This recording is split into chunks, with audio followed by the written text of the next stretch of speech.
We are 20 games into the San Jose Sharks season. We dig into the numbers, baby.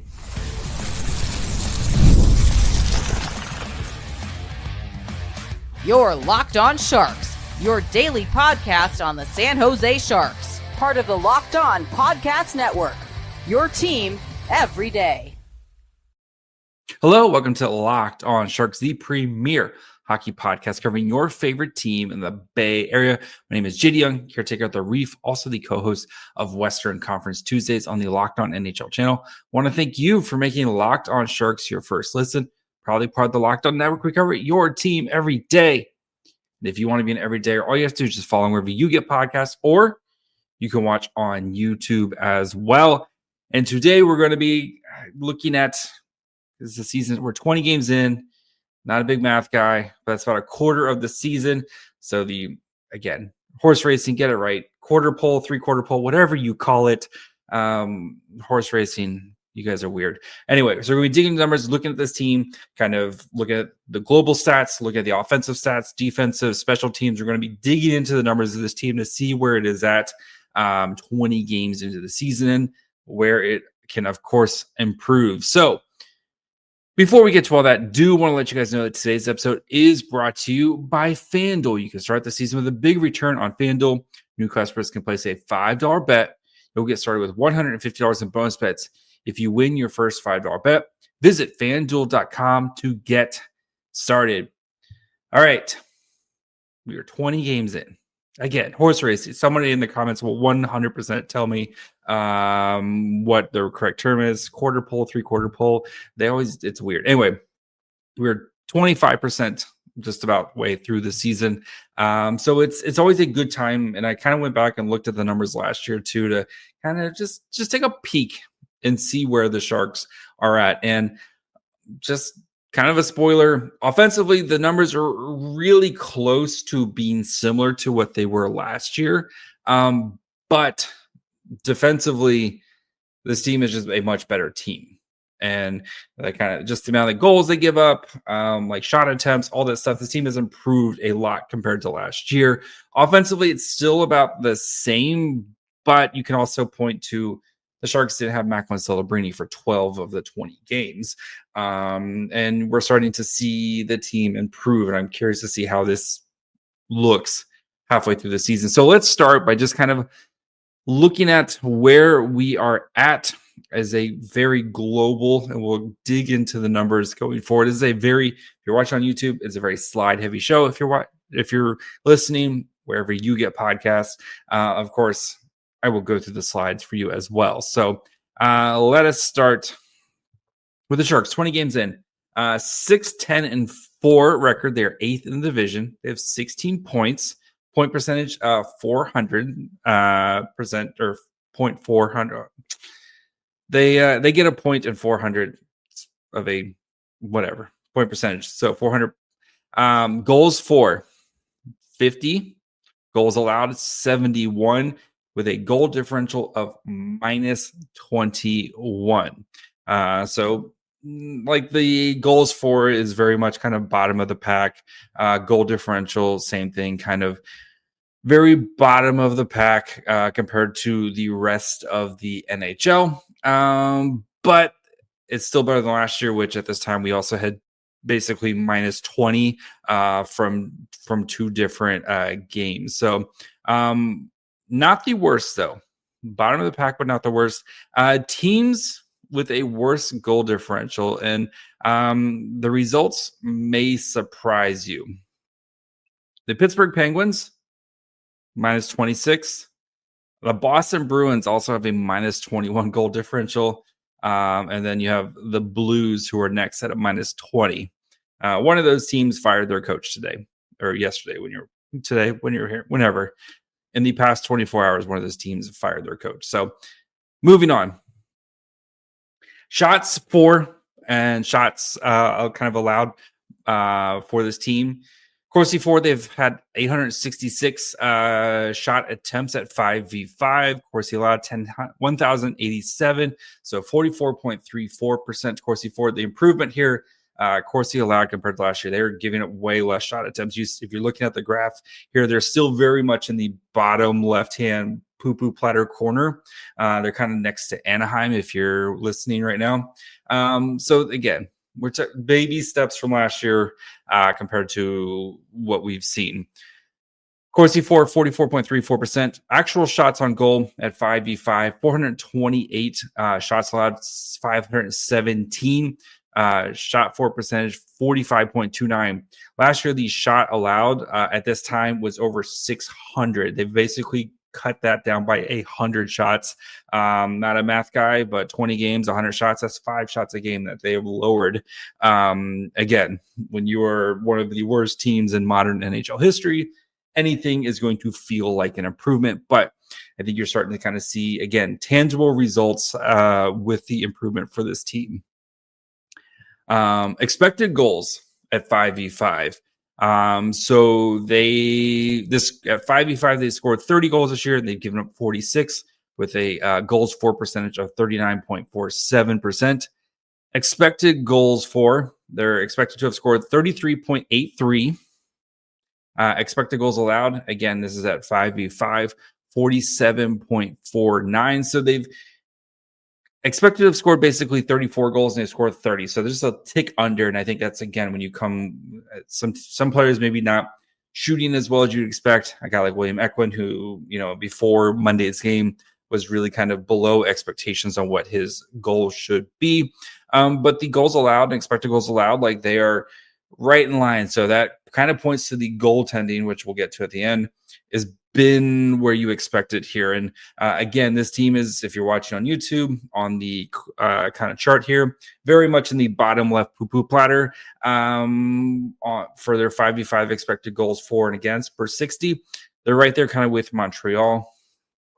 Again, Vegas isn't too far out, but Vegas is its own thing. But yeah, expected goals for 41.6%. So again, these numbers are a little bit of improvement from last year. Still not where you would kind of want this to be, but trending better than kind of what you would expect. So I think kind of the big takeaway, kind of looking at this team and where they are at, improvements, slight improvements, but still one of the worst teams in the NHL. And I'm curious to see, again, like, now that it feels like this team's kind of clicking, you've kind of washed away that the first 9 games, which very much was this team trying to kind of figure things out.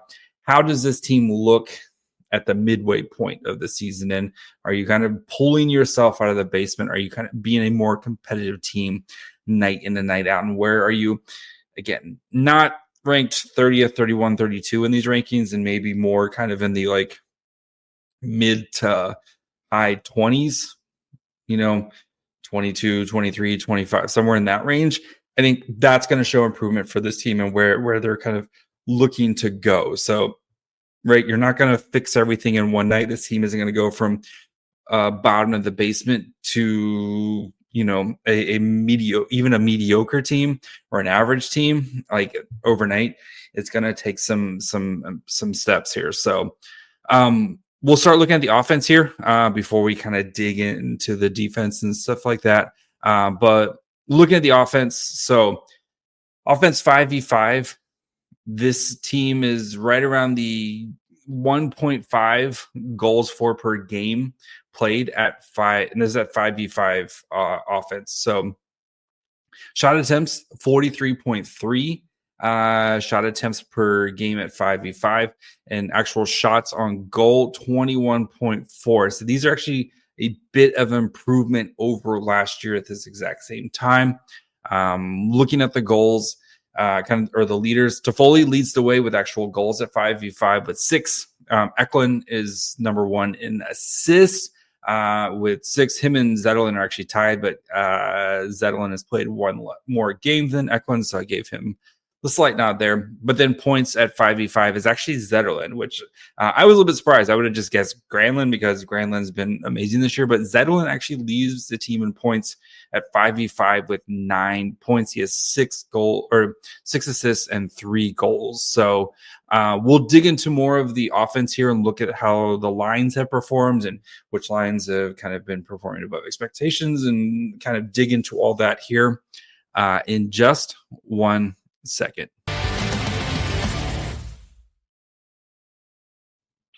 PrizePicks is the best place to get real money sports action with over 10 million members and billions of dollars in award winnings. PrizePicks has made daily fantasy sports accessible to all. You just pick more or less on at least 2 players for a shot to win up to 100 times your cash.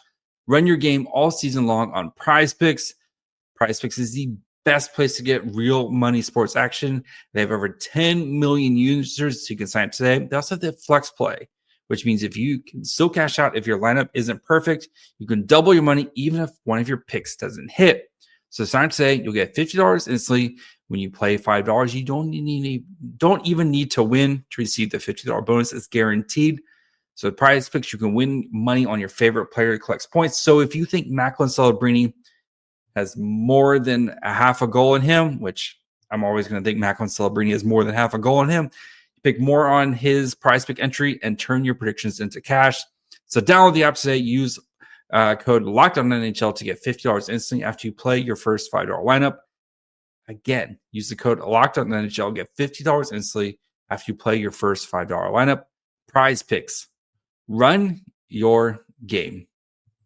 And if you want to get tickets to go to the tank, maybe you want to try to go catch the Joe Thornton retirement ceremony on Saturday, or go catch a game, especially during the holiday season, you need to check out Game Time. Game Time is a new feature called Game Time Picks that makes getting tickets to see your favorite teams play live even easier. Game Time Picks filters out the fluff to show you only incredible deals on great seats, so you don't have to waste time searching through thousands of tickets. They have curated deals to make it easy to find the best seat. Of course, you can see your seats before you buy. Nothing worse than getting to a game and realizing your seats stink. So take the guesswork out of buying tickets with Game Time Picks. Download the Game Time app, create an account, and use code LOCKEDONNHL for $20 off your first purchase. Terms apply. Again, create an account and redeem code LOCKEDONNHL, LOCKEDON NHL for $20 off. Download Game Time today. What time is it? Game time. All right, let's continue to look at the offense here. We're going to kind of look at how the which lines have kind of been producing, which lines maybe we kind of want to see a little bit more of here. So let's start by looking at those. So 5v5, the Eklund-Granlund-Toffoli line has actually played the most minutes at 105. So these are kind of, if you're looking on YouTube, these are every line combination that has played at least 20 minutes. I kind of put it there because I really wanted to get Celebrini in here. So that's why I kind of chose 20 minutes. So the Granlund-Toffoli Eklund line played 105 minutes. Corsi for 52.2%. So that's pretty good, especially on a team, as we talked about before, which gets heavily outshot night in, night out. 121 shot attempts for, giving up 111 shots during that same time. So, like, again, we're very much looking at kind of the bright side with these guys, but you can only ask for so much, to be honest, right? Just because this team's still going through its growing pains right now. Looking at the actual goals for that line, 4 goals for, though, 8 allowed, I think is kind of the big reason why that line got torn apart, because you're giving up so many goals. The Lund line, Zetterlund-Granlund-Eklund has played 65 minutes, 50% Corsi for, 72 shots, 71 allowed, and has done a much better job offensively this line's done a much better job compared to the other one. 4 goals for, 1 against. in that same kind of, so same amount of offense production with way better defensive production that time. Granlund, Celebrini, Toffoli, they played 21 minutes, 50% Corsi 4, 25 to 25 shots. And that line has been, where were they at? 1 goal, 4-2 allowed. So for that one. We've also we Zetterlund, Granlund, Toffoli. They have a 48.9% Corsi 4 as well. Oh, and then the Granlund, Celebrini, Toffoli line, which was kind of put together at first when Celebrini came back. That one had 50% Corsi 4. The other, I think, kind of highlights Goodrow, Celebrini, Smith, which is the kind of the new line over the past couple games here. Has played 22.7 minutes over 3 games, 45.8% Corsi 4, 22 to 26 shot attempts, which is not too bad. They don't have any goals. They have given up 1 goal, but I think that line is going to do something pretty special here, hopefully soon. So expected goals for, at least for that line right now, 0.6, which isn't the super greatest, but again, I think you have to give that line a little bit of growth here. So kind of some other highlights among some of the other lines here. Goodrow, Smith, Cunnin, that line played basically 50 minutes with a 41.4% Corsi 4, so not super great there. The Sturm, Delanger, Grundstrom line played 41 minutes with a 38.8% Corsi 4, so like you can see why Ryan Warsofsky's been trying to kind of mix things up here a little bit. So, definitely has been very much like Granlund, Eklund, if they're on a line, those lines usually tend to do well, especially with Granlund and the way he's played this year. He's been kind of very much a bus driver for the Sharks. So we'll kind of continue to see how these lines mix and match and evolve over the next kind of couple weeks here. So, all right, moving to the defense here. Defense at 5v5. Again, slight improvements here. Goals allowed per game played 2.3. Again, at 5v5. Corsi allowed per game played 54.35. So the opposing teams are averaging basically 54 shot attempts per game. Actual shots allowed per game played is at 25.85. So basically 26 shots allowed per game at 5v5 time. Average time on ice, Cody Ceci is leading the way at 5v5 time at 18:07. Blocks, Ruda has 29, and hits, Mario Ferrara has 51. So, again, you're not seeing massive improvements here. Last year, the expected goals allowed per 60 was at 3.16 at this time. Right now it's at 3.01. So slight improvements per 60. You're not baby steps even the expected goals was at 55.8, 47.3 expected goals. So you're seeing improvements there. It's not a huge amount of improvements, but still, improvements are still improvements for the Sharks. So looking at the line, the defensive pairings, Wallman, Ceci, and Ferrar Ruda have both kind of led the way when it comes to pairing minutes. If you're looking at kind of, leading the way of shot attempts, the Wallman Ruda line has leading the way. They had the 50.7%, but they played less than 30 minutes together. The Wallman Ceci, they played, like I said, 150 or 180 minutes, 49% Corsi 4, 190 shots for, 198 allowed. Thrun Liljegren is kind of the next there at 31 minutes with 48.1% Corsi 4. Thrun Thompson, a little under 60 minutes, 48.1% as well. You put Henry Thrun with a puck-moving defenseman, his numbers look better. Carl Liljegren's played 66 minutes, 46.9% Corsi 4. For our Ruda, 182 minutes, 45.1% Corsi 4. And then kind of some of the other ones here. The Thrun Cece played 92 minutes, 32% Corsi 4, which is not good at all. Ferraro CC, 60 minutes, 39% Corsi 4. So again, getting back to puck moving defenseman with defensive defenseman. I think that is the combo we need to continue to see for the Sharks to have success here, because like having you notice like all the poor Corsi 4 ones, so like you're giving up a ton of shot attempts. Thrun, Ruda, I guess Ruda Thompson also. Thompson is a puck moving defenseman, but like Ferraro, CC, Thrun, Benning, which, Benning's not here anymore. Like, these are the pairings that they need to do away with. Sharks need to continue to try to have a puck moving defenseman out on the ice at all times. So we'll dig into the goaltending and special teams here next, and kind of look at where the Sharks have, how they've kind of seen improvements. Maybe actually the special teams power play, a little bit of a dip compared to this time last year. So we'll get to that here in just 1 second. Get ready to tackle the NFL action with FanDuel, America's #1 sportsbook.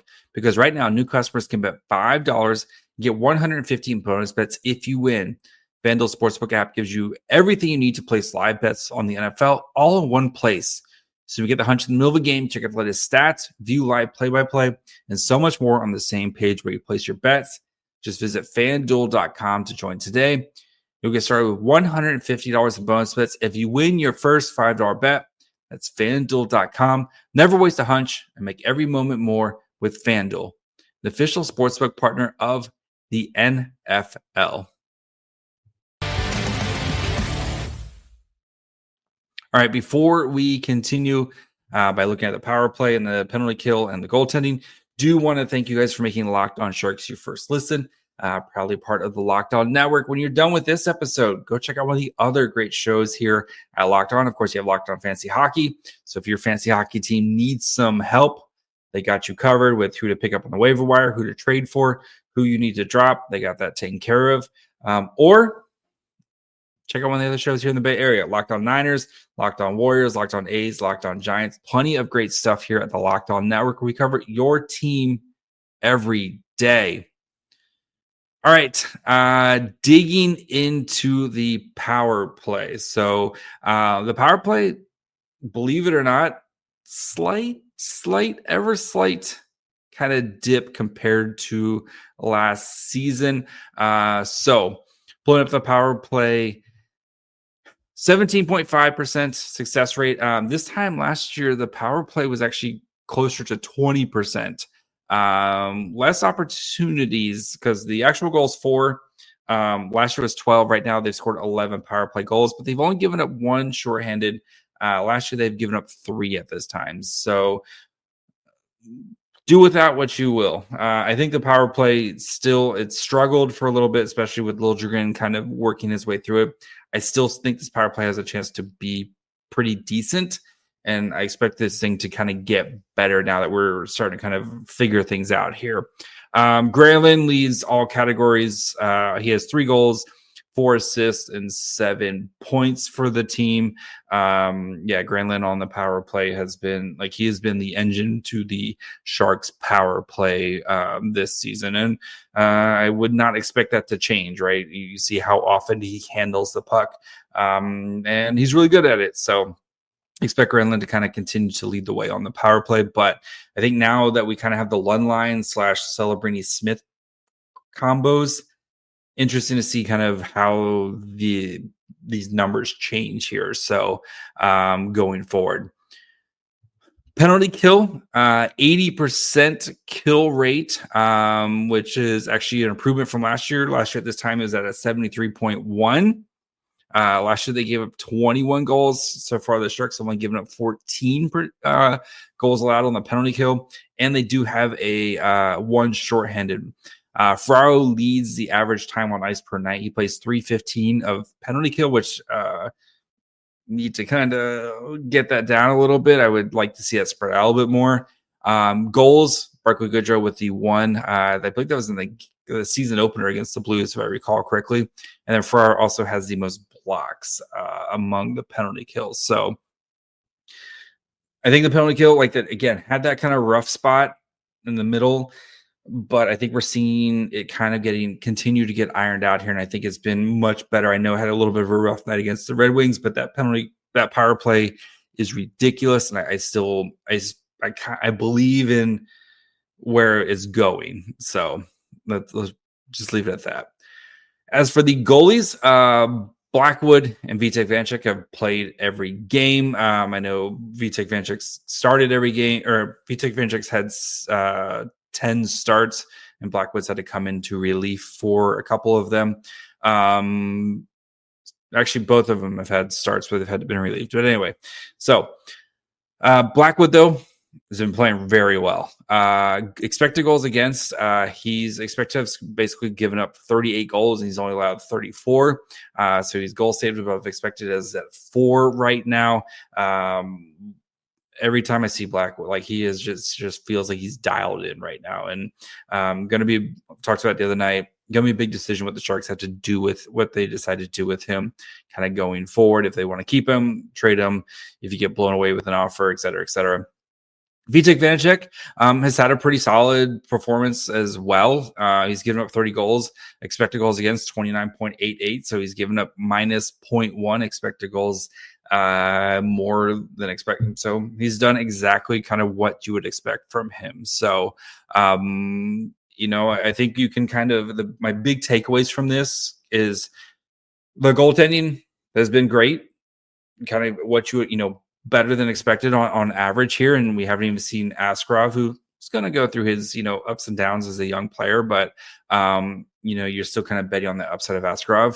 The defense has seen improvements over last year, but not like massive improvements. Again, you are going from one of the bottom, one of the worst defense we've seen in modern history to now just like a normal bad defense. So improvements in that area, which are good.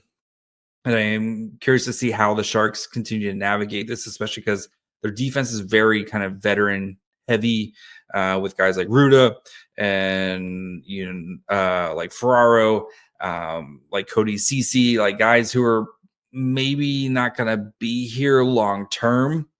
When do the Sharks start to kind of turn to the younger guys like Muka Madula and let Thompson kind of play more? I think that point will come here soon, but I'm curious to see what happens when you get more of these young guys in there and let them play some more, and how does that kind of change the defense, right? Because you're going to have rookie mistakes and rookie errors with younger guys, but you feel like the upside is, so much higher there. For the offense, I feel like it's probably performing under expectations, but with the big caveat that you've been missing Macklin Celebrini for, 3/4 of these games here, or 2/3 of these games. And what we've seen, I think, in the past 7 games with Celebrini, there's reasons to believe that this team is kind of on the rise and should continue to kind of improve. And again, right, can't stress this enough. Baby steps. You're lifting the Titanic off the floor here. Like anything that you see is kind of most likely going to be an improvement, but I think there's real room. And we've seen the way, especially Celebrini and Smith, the way that they're playing recently, where things are kind of starting to click for them. And I think you're going to, especially with the Sharks, you're starting to kind of figure out the lines. You have the Lund line, you have the Celebrini and Smith line, and maybe if it's Barclay Goodrow right now, and maybe Tyler Toffoli slides back in there at some point, like having 2 real lines here that can actually both be counted on to generate offense. I think you're going to see the offense, I think, continue to tick up and pull itself towards mediocrity, which would be a huge improvement over right. So that's going to be it for me today. We got back-to-back games coming up here. So make sure you guys are following along wherever you get podcasts. And, of course, you can watch on YouTube as well. Plenty of good stuff coming up. Also, make sure you follow the show on Twitter, Facebook, and Instagram at Locked On Sharks. Follow me on Twitter and Blue Sky at My Fry Hole. Till tomorrow. Bye, friends.